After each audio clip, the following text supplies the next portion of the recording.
In a previous piece, I talked about taking your trade entry using the second move of the correction if you trade pullbacks. Now, I'm such a fan of this type of entry when the conditions are right that I want to share a trade with you on the 6Z, the Euro futures, from November 26. And I think this trade is a great lesson about being close enough. And what does that mean? Well, you'll see. So let's just get started here. First, let's start with my trading chart setup. I had the 5-minute chart open plus a 1-minute chart shrunk so I can still see the price action inside the formation of the 5-minute candle. I also had a glance at the 30-minute chart before I started. There were two important news releases at 8:30 and one at 10 o'clock, and that's Eastern time. Price rallied at the first news release and it put in about 30 points in about 10 minutes. And you can see by the chart that after the bulls drove price up, sellers started to step in. Now, the presence of sellers does not necessarily mean bears are taking over. It could simply be longs taking profit through selling off their positions. What that does, however, is it entices contrarian traders and even those that think that they can pick highs and lows. And this chart here shows a few things. Candle number 1, buyers brought price higher before sellers drove it to the lows. Buyers managed to step in and at least close it off the lows, and I call this one a draw. In the second candle here, the battle still rages, but this time when buyers stepped in, they managed to close the candle closer to the highs. Now, I gave the buyers the edge in this battle.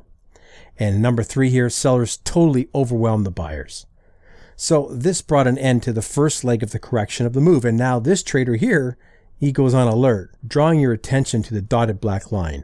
Some traders would see price returning to a former area of resistance and think support. Buyers stepped in and rallied the market about 12 points before reality set in. Price slams against their positions and it takes out stops where all the textbooks tell you to place them, 1 to 2 points outside the lows. Now is where and when we're looking for our second entry to enter the trade to the upside. Now, looking at this complex correction, 2 or more legs, I would love to see both corrective legs almost exactly the same length. This chart shows the black dotted lines in the chart showing the complex correction that helps set up our entry on the second leg. However, if it's close and the pattern looks the same, it will probably act the same as the perfect setup.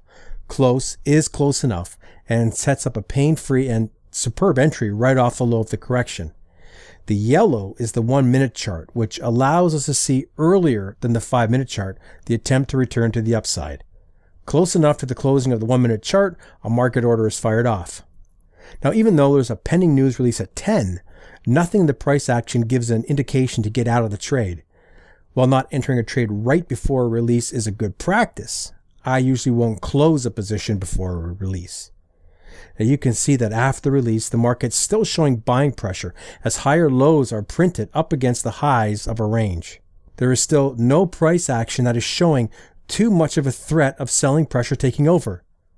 Now, some people may say that that big news candle is a gift of profits, so exit. That's knee-jerk trading, and that has no place if trading consistently is your goal. There was nothing about that price action or the form structure that screamed exit. So now price busts over the high of the news release candle, and this is where it gets interesting. This chart has the 5-minute chart overlaid on top of the 1-minute chart. You can see the reversal candle on the 1-minute very clearly. You can see via the 5-minute that after the breakout, price immediately starts to trade back into the breakout zone. This is not what I want to see to show that there's some strong buying pressure. I want to see price be able to stay away from the zone and when pulling back, not to do it in strong fashion. Number 1, price pulls back immediately. Number 2, the 1-minute chart shows the strength of the selling pressure. After a final burst of buying pressure prints a doji, selling pressure prints a clear bear candle. Exiting is the only option and booking over a 30-point move. Now, as you can see, waiting for the second leg to complete and show signs of resuming the overall move can not only save you a loss, but also get you in at a favorable time when those that were washed out rejoin the move. And if you missed my original post on trading second entries, you can find that right here. Thanks for watching.